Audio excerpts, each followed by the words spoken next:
Everyone, it's Cheryl with Club La La Land Crafts, and I'm here to share with you the October kit. If you're not familiar with Club La La Land Crafts, what it is, it's a monthly subscription in where you can subscribe to get red rubber stamps, steel dies, or both red rubber stamps and steel dies. If you're already a subscriber, you don't have to worry. You're locked into the same subscription type that you had last month, but if you're new, the red rubber, if you want just the red rubber stamps, it's $19.99. If you want only the steel dies, it's $29.99. And if you want both the stamps and the dies, it is $39.99. So with that, I will share with you what's in part of this kit. So it always comes in a really beautiful envelope. This time we got a hollow foil kind of envelope. Sometimes it is a gold envelope, but yeah, this is really pretty. I love hollow. So here is what you usually get. You always get a product kit sheet, and it describes what you get in the kit. Let me put this over here. And so this month's theme is apples. So there is a Marcy with apples red rubber stamp, and the sentiments that come with that red rubber stamps is so thankful for you. If friends were apples, give thanks and I'd pick you. So it's really cute. She's holding a basket of apples, and then the other red rubber stamp set is the apple of my pie rubber stamp set, and they are the cutest little hedgehogs, and you get 4 hedgehogs. One is facing straight forward holding an apple, one's holding a apple pie, one's just sitting there, and the other's kind of walking holding an apple. It's so cute. And the sentiments that come with that stamp set is I love you to my core, happy fall y'all, you're the apple of my pie, and you for my favorite teacher. So yeah, I love that she included that sentiment because apples and teachers is synonymous or just kind of goes hand in hand. So this is a really great kit for the fall. It's also great for like teacher appreciation, or just it's just really great. So the steel dies that you get with it is a apple pie. So it's got that, I think it's called lattice, kind of the lattice pie crust. And then there's a nice, beautiful like scene border called apple orchard. And then there is a really beautiful stitched apple die. Some important things about this product kit sheet. Don't ignore it because you get exclusive project tutorials from the design team. When you get your actual product kit sheet, you get a link to I think it's a Dropbox, and you get to download the tutorials. And then also there's a link to the Facebook fan group. It's a great place to get inspiration from other customers and also from the design team. And also there is a photo album of past club kits.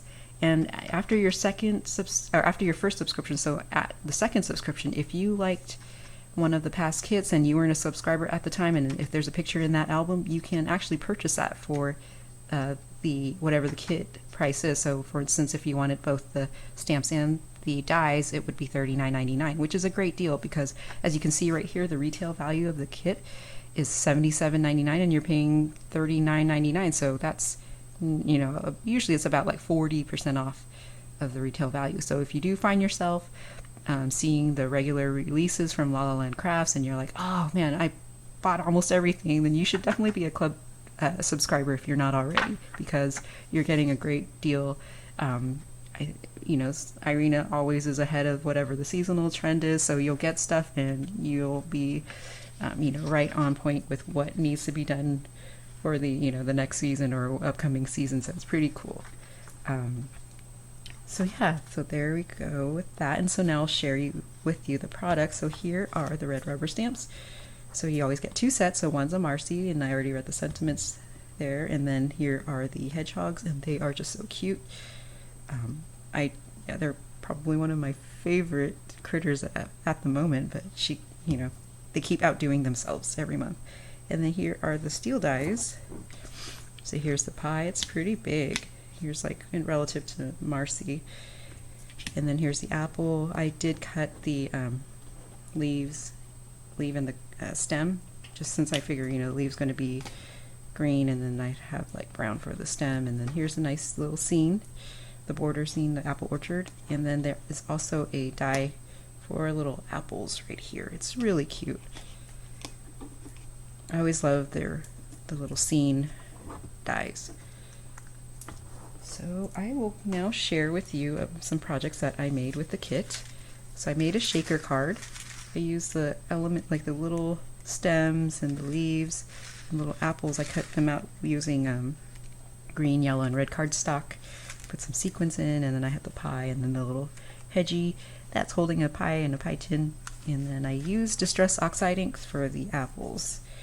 So this will be my tutorial, the exclusive tutorial from the design team. And then my other project is a planner layout.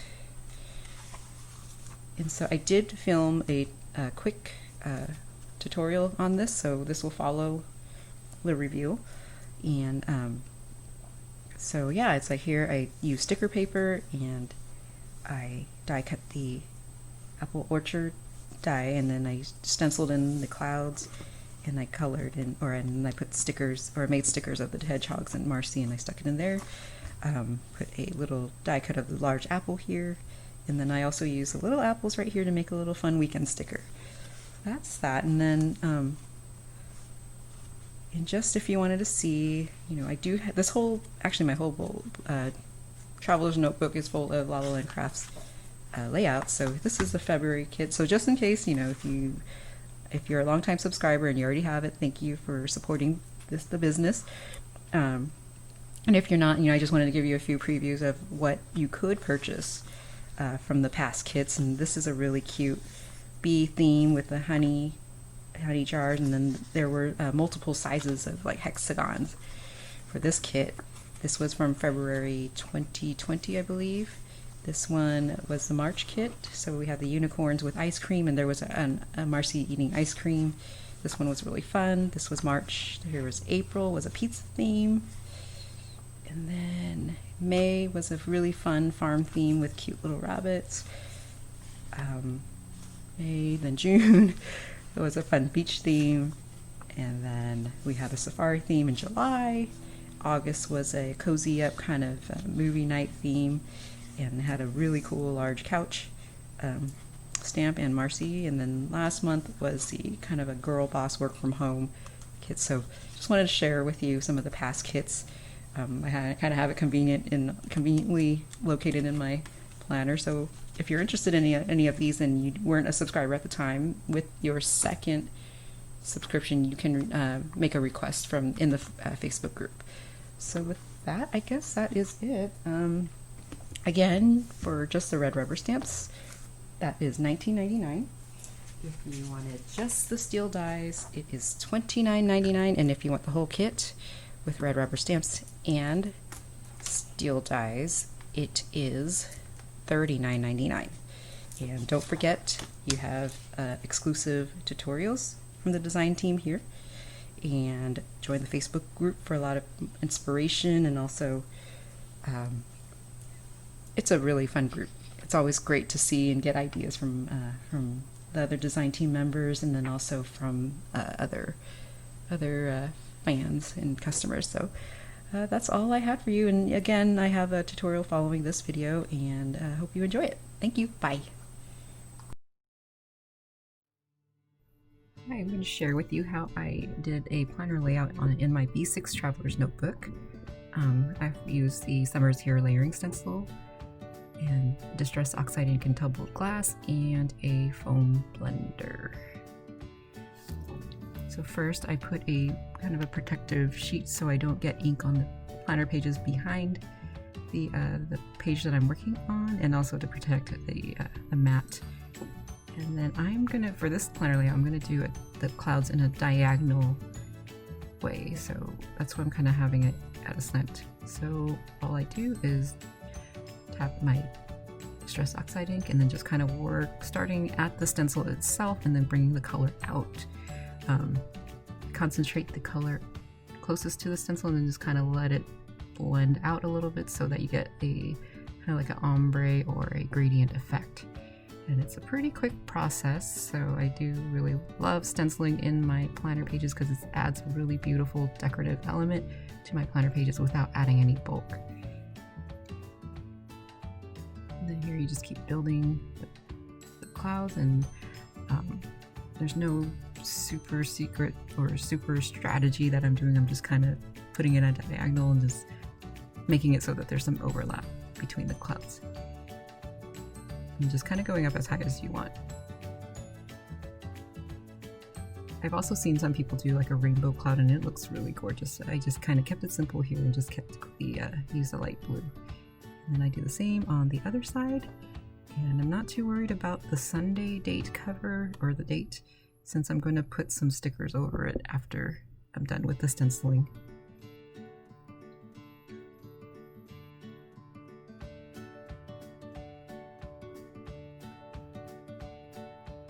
So you can see that I'm not super picky about how long of the cloud I'm actually doing it. Just kind of random. It doesn't have to be perfect, but if you're super picky, then you can feel free to do what you like.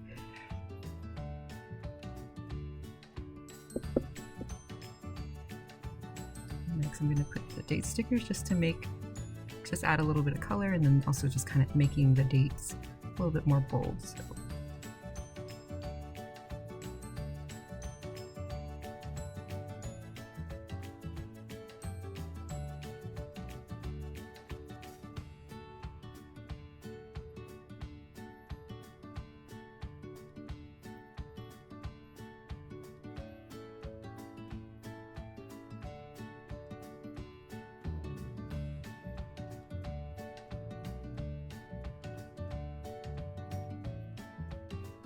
There's the last date, and there I'll stick it on. Next, I wanted to show you the dies that's part of the kit. And I'm going to use the Apple Orchard die on sticker paper first. So I've already cut it out and I colored it with Copic markers.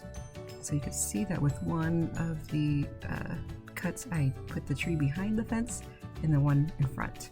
It's totally up to you how you want to do it. And I just thought I'd try something different with the two die cuts. I do have them a little bit longer than I probably need it, but it's up to you if you want to pre-measure it. I just figure I'll make it however, and then I'll trim off what I need or what I don't need.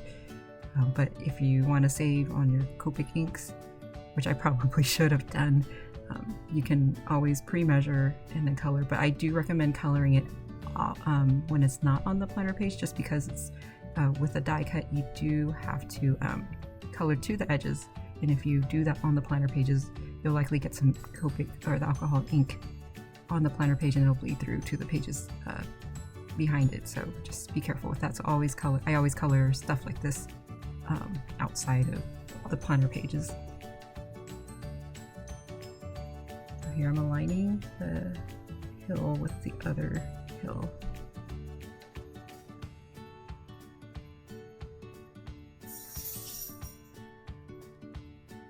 And then I'm just gonna trim out. Oh, and so this is an example of a straight cloud versus a diagonals. Sorry, I'm kind of wrestling with my planner just to trim out or cut the excess sticker paper.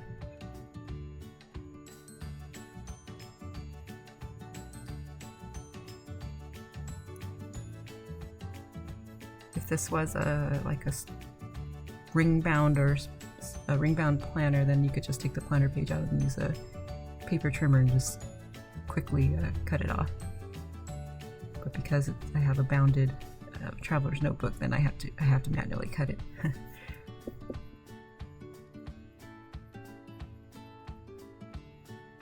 And there's just a little bit here, but I still just want to trim off the extra sticker paper. And the sticker paper I use, it is a repositionable sticker paper, so if you do need to reposition or move it, it doesn't cause much damage to your planner pages, if at all.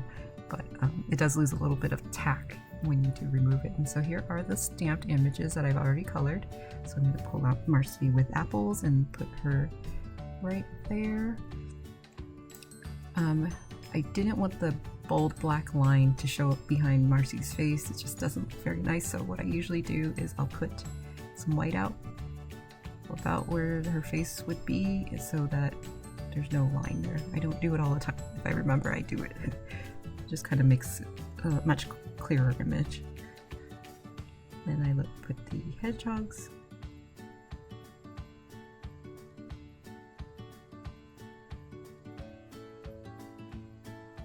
Onto the planner page, and then they are just so cute. I just can't believe how, I mean, yeah, they are probably one of the cutest critters ever from Claval and Crafts. So next I die cut the apples. First I colored the sticker paper and then I die cut it, just because if you had to color each individual one, it would be a lot. It would be really hard to handle.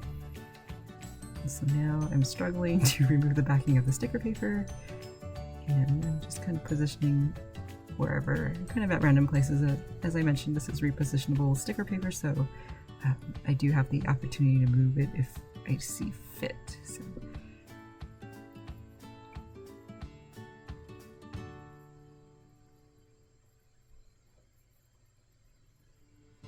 you can kind of see I'm moving things around a little bit. I mean, I know you can do that with glue as well if you use a liquid glue, but I'm kind of indecisive sometimes when I'm doing my planner layout, so I do really prefer repositionable sticker paper. I also like sticker paper because it doesn't add a lot of bulk to the planner.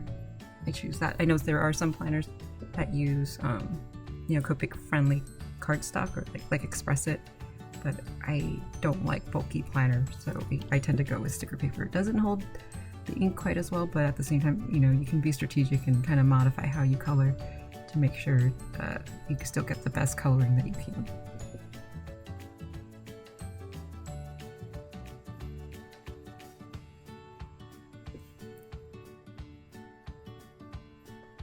I really love the color, like the greens and the red. They just really pop out in these planner pages.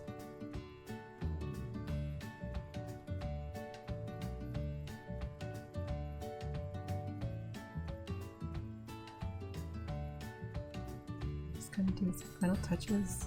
Some trees look like they need more apples, and so I'm just kind of adding more as I need. Probably made more apples than I needed. That one flew off. There that is. I laid everything out. Now I'm going to use a Jelly Roll gel pen to add a little bit of shine to some of the apples. I love using the white gel pen to either like add shine to my colored images, or also just to clean up sometimes when I have a little bit of ink bleeding from the line, and I like to do that. So that's it. Here you go. I didn't have this during the actual filming of the tutorial. I just wanted to fill up some of the white space and kind of use more of the products, but I ended up using the same sticker paper to die cut the red apple, and I colored it in with the same Copic markers that I use for these small apples, and then I put that in, and I put Friday because everybody loves Friday, right? And then I used the postage stamp die to put a weekend little weekend banner here, and then I put 2 little apples there. So those were, I just wanted to include a quick video or quick disclosure or whatnot of some added feature or added embellishments in my planner page. So anyways, I hope you enjoyed the tutorial, and feel free to leave me some feedback of what you want to see. I try to keep it short and sweet so that it didn't take up too much of your time. Thank you. Bye.